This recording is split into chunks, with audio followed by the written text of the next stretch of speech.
There's been an accident on the other side of the highway. Traffic slows to a crawl. Nothing is blocking your lane. The wreck is behind a concrete barrier facing the other way, and none of it touches your route home.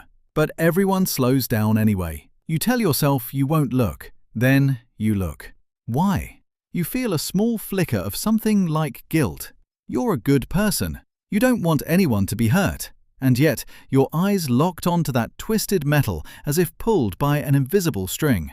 You've done the same thing with plane crashes and burning buildings. You've done it at 2 in the morning, thumb frozen over a video of a flood swallowing a town you will never visit.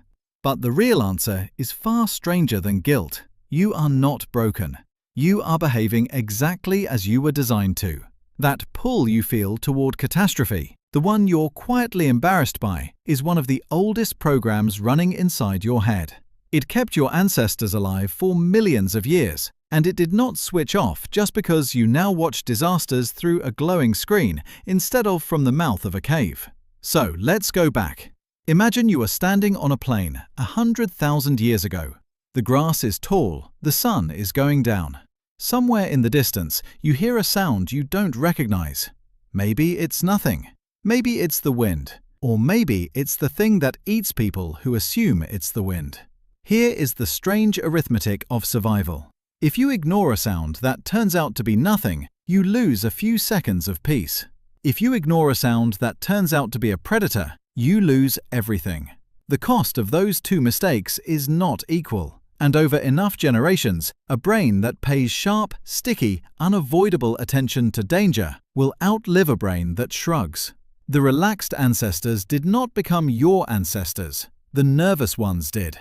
You are the descendant of a very long line of the easily alarmed. Psychologists have a name for this. They call it negativity bias, which simply means your mind treats bad information as more urgent and more important than good information. In 2001, the psychologist Roy Baumeister published a paper with a title that says everything you need to know. It was called "Bad is Stronger Than Good." His team found the same pattern everywhere they looked. A single insult can outweigh a dozen compliments.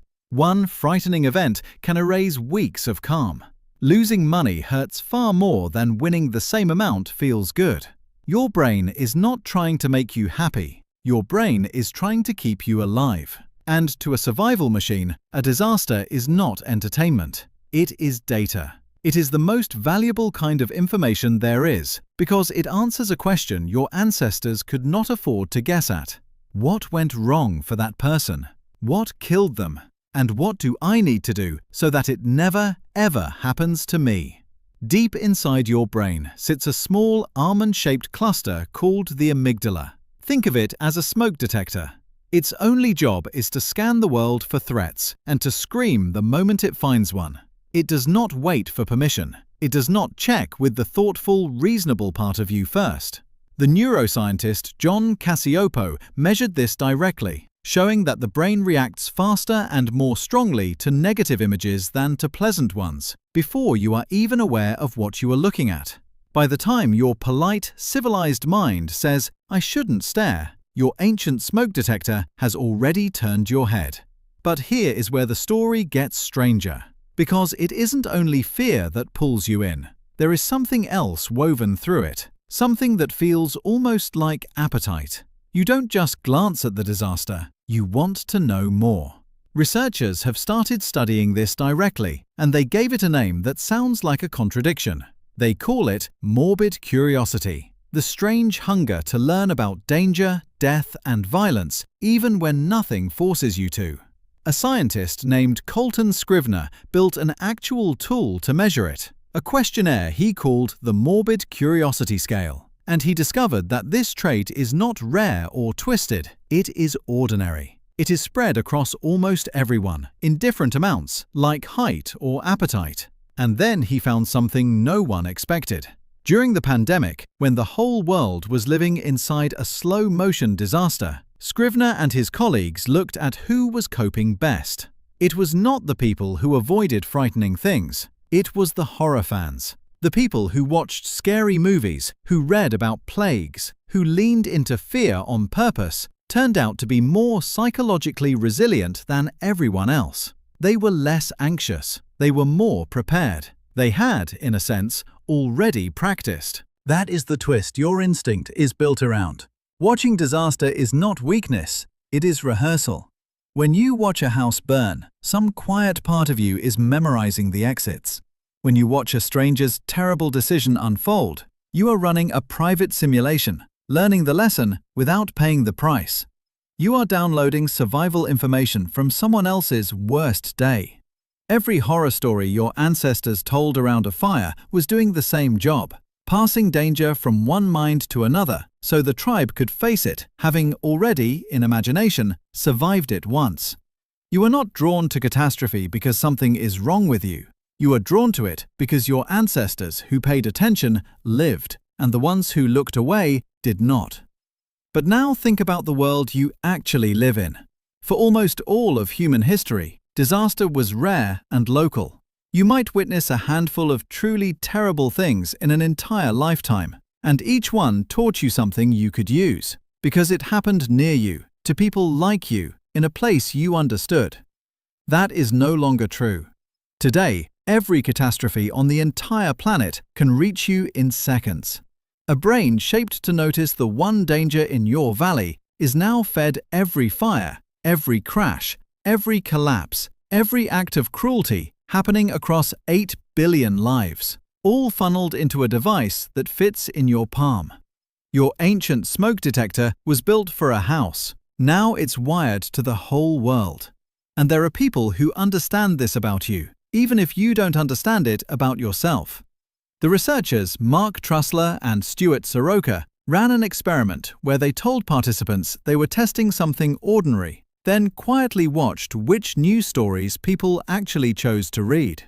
What people said they wanted was uplifting, positive news. What their eyes and their clicks reached for was the opposite. Given a free choice, people gravitated toward stories of conflict, danger, and bad outcomes, no matter what they claimed to prefer. You do not click on the disaster because someone forced you. You click because 100,000 years of instinct clicked for you. And the systems that show you the world have learned this. The endless feed is not neutral. It is a mirror held up to your oldest fears, and it has noticed that catastrophe is the one thing you cannot scroll past. So it offers you more, not because it wants to frighten you, but because your attention is the prize, and fear is the surest way to win it. This is where the ancient gift becomes a modern trap. The instinct that once handed you a single, useful lesson now hands you an infinite supply of alarm you can do nothing about. You watch a flood on another continent. Your amygdala reacts as if the water is rising in your own street. Your body floods with stress chemicals meant to make you run or fight. But there is nothing to run from. There is only the next video, and the next, and the next. The rehearsal never ends. The exam never comes. And a mind built to survive a handful of disasters in a lifetime finds itself trying to survive 1,000 a day. So what do you do with this? You don't fight the instinct. You can't. It is older than language, older than fire, older than your species. But you can understand what it is for. The pull toward disaster was never meant to be fed without limit. It was meant to teach one lesson and then release you back to your life. When you notice yourself frozen over the screen at 2 in the morning, you can recognize the ancient voice for what it is, a smoke detector doing its job in a world with far too much smoke. You can let it teach you the lesson, and then you can look away, not out of coldness, not out of denial, but because the part of you that keeps watching is trying to protect a version of you that lived in a much smaller world. There's been an accident on the other side of the highway. Traffic slows to a crawl, and now you know why every single person is looking, including you. It isn't cruelty, and it isn't a flaw in your character. It is the oldest kindness your ancestors ever passed down. A mind that refuses to ignore danger, still trying, with every glance, to keep you alive. You tell yourself you won't look. Then you look. And for the first time, you understand exactly what is looking back.